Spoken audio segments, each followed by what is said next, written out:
네, 이번에는 2015년 전공 비논술형 1번 문제 보겠습니다. 그렇게 이제 어려운 문제는 아니고 주어진 자료를 이제 잘 해석하면 이제 풀 수 있는 문제입니다. 이렇게 어려운 문제는 아니니까 한번 같이 보시죠. 본문이 좀 긴데 제가 좀 빠르게 읽겠습니다. 그래서 너무 빠르시면 이제 정지해서 일시 정지해서 본문 보시면 되겠습니다.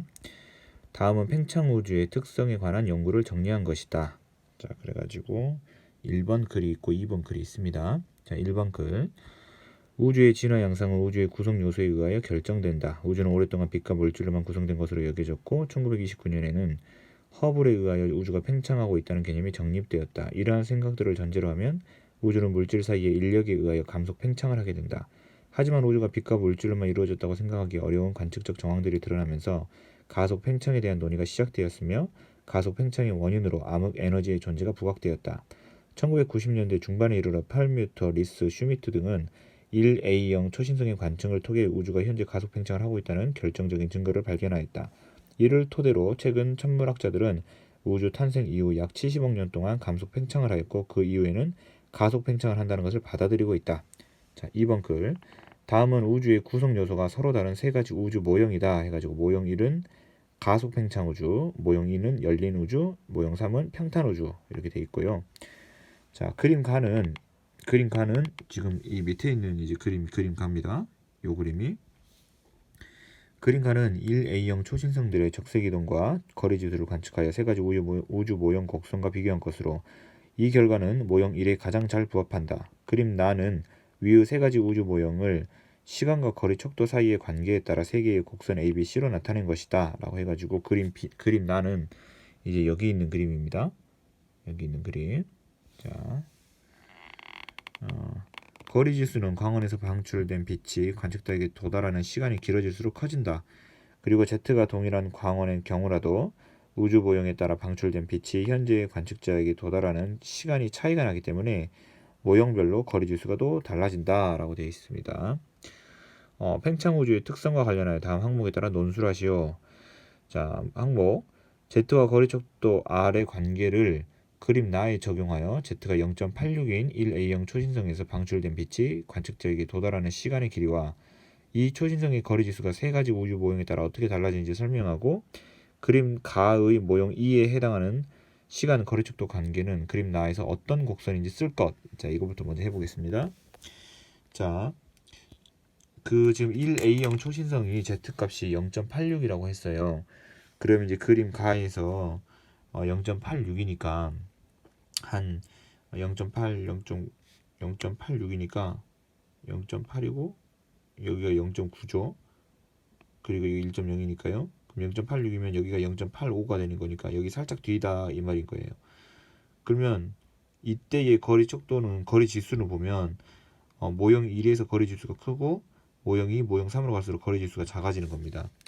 근데 이제 이 거리 지수 같은 경우는 뭐를 의미하냐면 광원에서 방출된 빛이 관측자에게 도달하는 시간이 길어질수록 커진다라고 했어요. 그러니까 멀어질수록 거리 지수가 커진다는 얘기인 거죠.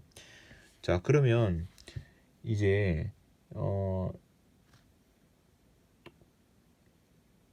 초신성에서 방출된 빛이 관측자에게 도달하는 시간의 길이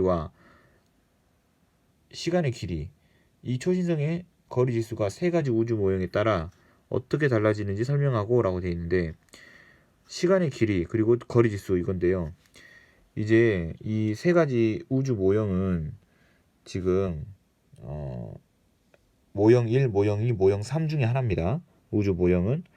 그래서 가속 팽창 우주인 경우에 모형 1, 가속 팽창 우주인 경우 모형 1일 때 거리 지수가 더 커지는 것이죠. 그래서 거리 지수가 커진다는 얘기는 이 방출된 빛이 관측자에 도달하는 시간이 길이가 더 길어진다는 걸 의미합니다. 그래서 세 가지 우주 모형에 따라서 달라지는지 설명하라고 했으니까 자, 모형 1에서는 시간의 길이 그리고 거리 지수가 가장 크고 그 다음에 두 번째 모형 2인 열린 우주에서는 그보다 작고 평탄 우주에서는 모형 3에서는 이 빛이 관측자에 도달하는 시간의 길이가 가장 짧고 거리 지수도 가장 작다 이렇게 이제 돼야 되는 거죠.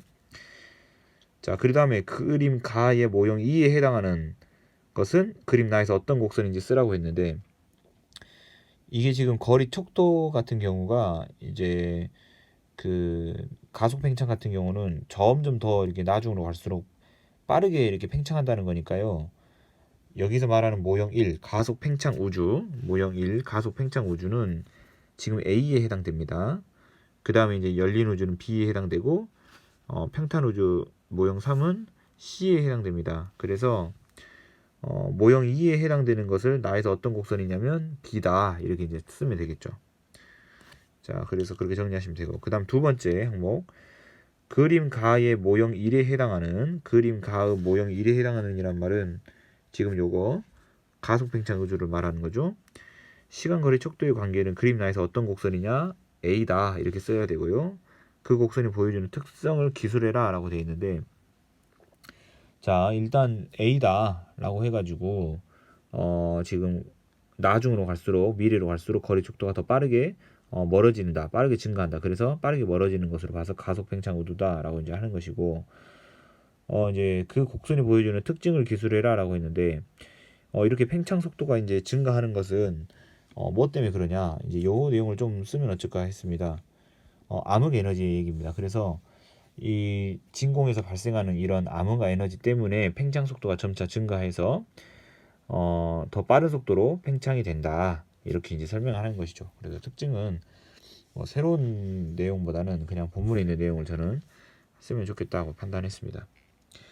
그 다음에 이제 세 번째 물어보는 거, 이를 통해, 일 본문 통해 알 수 있는 과학의 본성을 과학 지식의 잠정성과 경험적 증거 기반 측면에서 각각 근거를 한 개씩 찾아 제시할 것, 이렇게 얘기를 했습니다. 잠정성이라는 것은 이제 과학 지식이 항상 그 절대적인 것이 아니고 변할 수 있다. 그리고 그래서 잠정적이다라고 말을 하는 것이죠.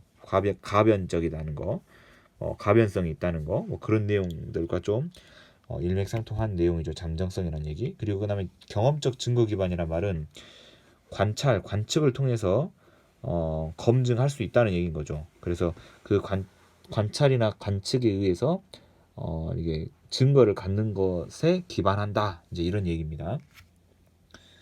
자, 그거를 이제 이 여기 있는 본문에서 찾으라고 했는데, 자, 요걸 보시면 저는 그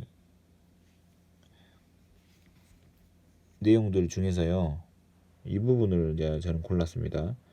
어디냐면 여기 우주가 빛과 물질로만 이루어졌다고 처음에는 과거에는 허블에 의해서 우주가 팽창하고 있다는 개념이 정립되었고, 전제로 해서 인력 사이에서 감속 팽창을 하게 된다고 처음에는 이제 생각이었어요. 근데 빛과 물질로만 이루어졌다고 생각하기 어려운 관측적 정황들이 드러났다라는 이 부분이 저는 경험적 증거 기반이라고 이제 생각했습니다.